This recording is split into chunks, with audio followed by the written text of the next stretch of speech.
If you have that toe that's weak, dysfunctional, yeah, it's going to be helping you get knee problems because you. What's the big deal about the big toe? Well, I will have you know that the big toe is one of the most critical functionalities of the Homo sapiens species. It plays an incredibly important role in human locomotion, all manner of athletic performance, and everyday movement. In comparison to our great ape cousins, we have a shortish big toe that is in alignment with the other toes, which is a huge distinction. Our primate cousins have longer opposable big toes, distinctly separated and pointing in the other direction from the other toes, kind of like the opposable thumbs on our hands. Opposable thumbs are great for our hands. They allowed humans to use tools and rise to the top of the food chain, but and climb well in trees and all that. But when we have this shorter, aligned big toe, we are hosed when it comes to trying to climb in trees, our arboreal abilities, as the scientists would say. What this means was that the big toe was one of the last parts of the human body to evolve, and it helped us come down out of the trees and become walkers, runners, sprinters, the greatest endurance athlete on the planet, all thanks to the big toe.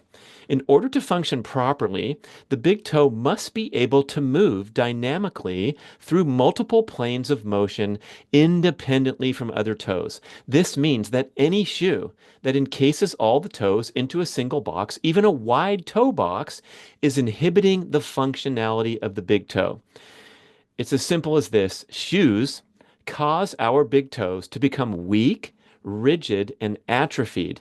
This causes undesirable alterations in our gait pattern. We move not in the way nature and evolution intended, but we move more stiffly and in a constricted manner because we're wearing shoes. And then, even when we take our shoes off, because we've worn shoes for decades, we don't have that functionality and dexterity in the big toe. What happens then? It causes a chain reaction of excess load and dysfunction applied to other joints and connective tissue. That's why we have statistics like 83% of Americans complain of chronic foot pain, which is so ridiculous. The other stat that I learned from Medicare, did you know that Medicare, that's the governmental healthcare system in the United States that covers people over age 65 for our international listeners? The Medicare program covers like two pairs of orthopedic shoes and one pair of custom orthotics per year. As part of your insurance, they will go and buy you these crazy orthopedic shoes because your feet are so weak, atrophied, and in chronic pain that you need them to walk around as a senior citizen.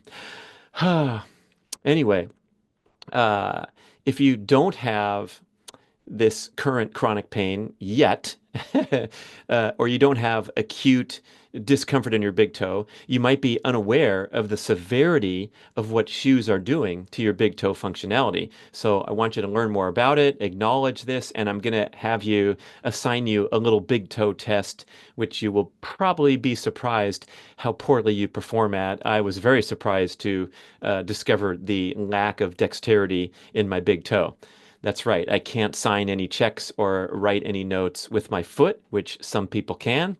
I think there was a best-selling Academy Award-winning movie, something to that effect, right? My left foot. Anyway, our foot functionality can improve really quickly when we start to transition to a more barefoot dominant lifestyle.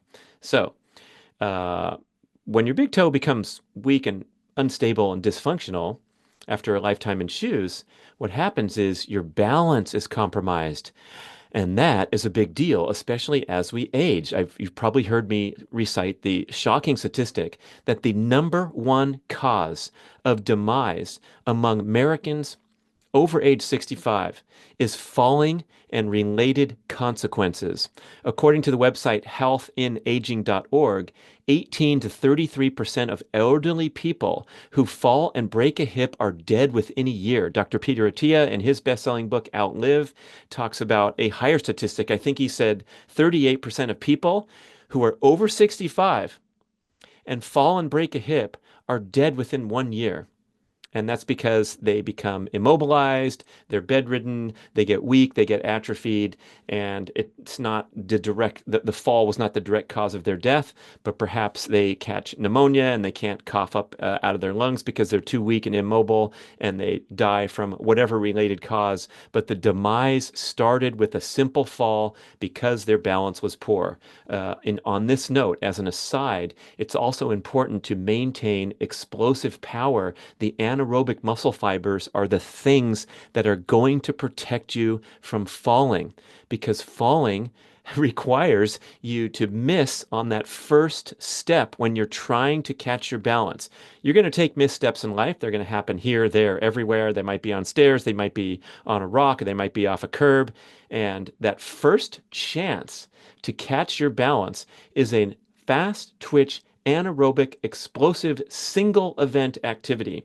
So that's great if you're walking and walking, and as a senior, you start to become more aware of this and realize that you got to get your steps in every day. But it's that power and that ability to support your entire off balance body weight to catch yourself and prevent a fall. That is the huge deal. And how do you get that type of capacity or that competency? That comes from strength training, putting your muscles under heavy resistance load and doing brief, explosive, all-out sprints. That's why sprints are so important for anti-aging. I'm going to give a shout out to my brother Wally, who's a very young 73 and a golf champion, recently shooting his age for the second or third time. For you non-golfers, that means he turned in a score lower than his chronological age. I think he shot 71 when he was 73. He first did it shooting 68 at age 69. It's a phenomenal achievement because you're shooting around par.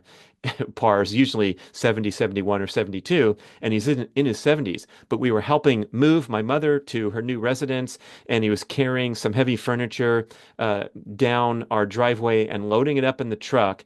So he was backing up with a heavy load toward the truck and stepped on a pile of blankets. You know how you put the blankets on the furniture to protect him?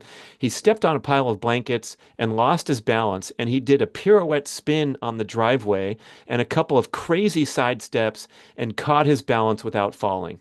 And remember the statistic, Americans over age 65, he's definitely over 65. That could have been a huge turning point in life and the start of his demise. But he was able to catch himself, so I gave him major props. I said, you're still in top shape if you can do that one single event of catching yourself on what should have been a gnarly, nasty fall, broken ankle, even worse, broken hip, that kind of thing. Okay, back to the story about the big toe. As I said, the big toe plays a preeminent role in impact absorption, balancing moving body weight, and providing takeoff propulsion. These are the three things that the entire foot, especially the big toe, but the entire foot does during the human gait pattern, whether it's walking and especially running. So I want you to remember those. The foot is designed to absorb impact, balance moving body weight, and provide takeoff propulsion. These are the things that shoes ruin as soon as you put them on, even the most elite running or high performance sports shoe. So what happens at impact? The big toe absorbs an amazing 40 to 60% of your body weight, just the big toe, and incurs a 3 to 5 times body weight impact load while running. The extension of the big toe at impact activates the flattening of the arch and the pronation of the foot during the walking and running stride. This is how the body absorbs impact gracefully and harnesses rotational kinetic energy for a powerful takeoff. The big toe is the king, the initiator. It is also the primary trigger for the activation of the gluteal muscles in the body, which happen to be the largest. The booty is the largest, that's right, the largest and strongest, most powerful muscle in the body.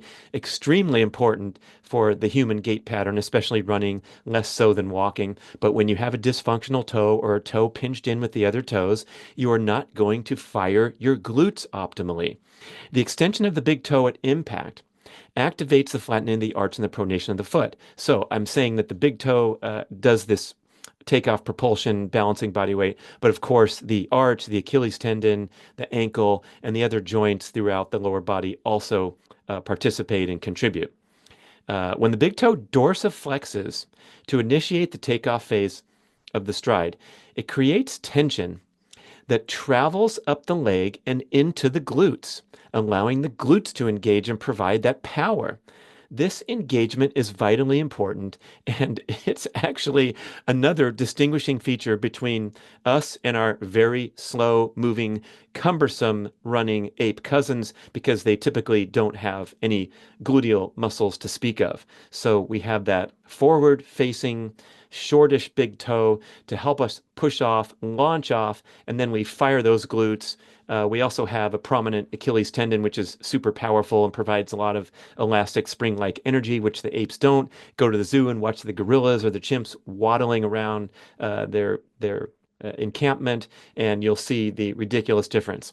Uh, if the glutes do not activate when running or during other complex athletic activity, you have much less force production and stability, and you will certainly perform worse and increase your injury risk. At takeoff, the big toe is the last part of the foot to leave the ground, and it dorsiflexes under tremendous load, as I described, 3 to 5 times body weight when you're running, 1.75 or up to 2 times body weight even when you're walking. So when it dorsiflexes under this tremendous load, it will unleash, along with the arch, along with the Achilles tendon, along with the ankle, all that kinetic energy for a powerful takeoff. A strong and functional big toe helps prevent strain or inappropriate shear forces to other parts of the foot and the lower extremities, while a weak or constricted big toe inappropriately or helps to inappropriately disperse impact load to other areas, such as the perhaps vulnerable arch or Achilles tendon or even the knee joint. So if you have that toe that's weak, dysfunctional, yeah, it's going to be helping you get knee problems because you did not absorb impact gracefully. We also talk about this a lot in the book Born to Walk, where you're wearing the elevated cushion shoe, which is enabling poor form and a poor use of all these spring-like and excellent joints, connective tissue, and muscles in the foot to help you generate that power and not succumb to, do you know what shear forces means? I learned that from architecture with our remodel project, where it's in an inappropriate load or it's force that should not be accepted by the foot, and that's when you get micro trauma that leads to injury. Okay, it's time for the toe test. Here we go. Can you move your big toe independently from the other toes? It's very important to be able to move the big toe up and down separately. You should also be able to move it away from the other toes laterally. Yeah, that's a tough one. You know, like the Star Trek greeting. If you're watching the video, I'm holding my hands and I'm splitting the two fingers apart in the middle. I'm not very good at it, actually, but I'm trying to show that ability to kind of separate laterally from the other toes. So if you want to try this test, you take off your shoes, sit on the floor, have your knees bent, and your feet placed flat on the floor. If necessary, uh, use your arms to squeeze your legs in so that your shins are vertical to the ground. Then make sure you have pressure through the 3 points in your feet, which would be the ball, the base, and the heel. So the ball, the base of the big toe, the base of the pinky toe, and the heel. So without pronating or everting, that is, keeping the pressure on those 3 points, press your small toes into the floor and try to lift your big toe. Then do the opposite. Press your big toe into the floor and try to lift your small toes. You can even try to do a wave if you're advanced and go for the little toe, then the big toe, and back and forth. See how well you do, maybe take a video, and then come back and try it over time as you improve the functionality of your big toe by walking around barefoot and wearing your Paluva shoes with the distinctive feature of the individual slots for each toe. The individual articulation of the toes is critical for a truly authentic barefoot inspired shoe. Um, Also, you can have fun doing things like trying to pick up a pencil, write something on a notepad.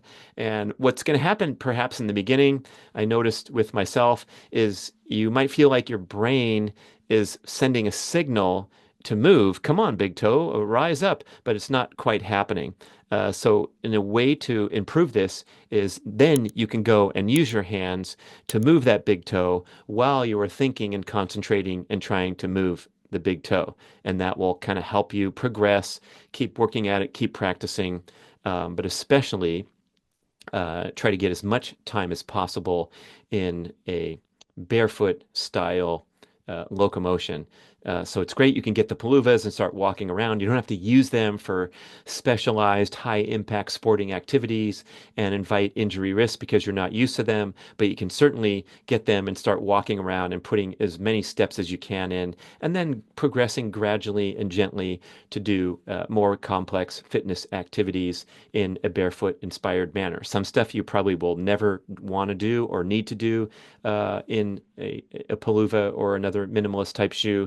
If you're interested in long distance running, which we're going to have to second guess that, and you can listen to those shows, wondering if you really should be doing that for fitness, health, and longevity. But if you insist on doing sports like endurance running, or if you're playing basketball or doing crazy things like high jumping, you're going to want the specialized shoes for that for sure. And then the rest of the time, you use your paluvas for what we call pre-covery and recovery, getting your feet stronger and more adapted to go and put on a crazy shoe that's going to allow you to do specialized athletic activity that might not be so easy on the foot. And then you get back to a more stronger and resilient foot overall. So that is the big deal about the big toe. And we're going to do a whole nother show about the influence of the big toe on the all important human dynamic movement pattern called pronation. Thanks for listening, watching. Of course, would love to have your questions and comments about that, and also have you go and try out some Paluva shoes. So please use my wonderful 15% off code, which is Brad Podcast at Peluva, Peluva.com.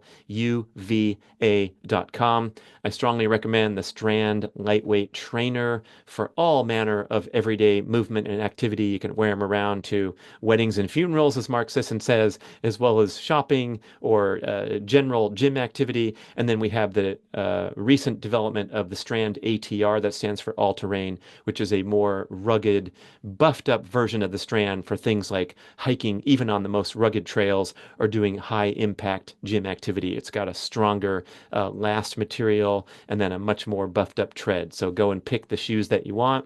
I hope you'll enjoy them. Let me know how you like it. Thanks for listening, watching.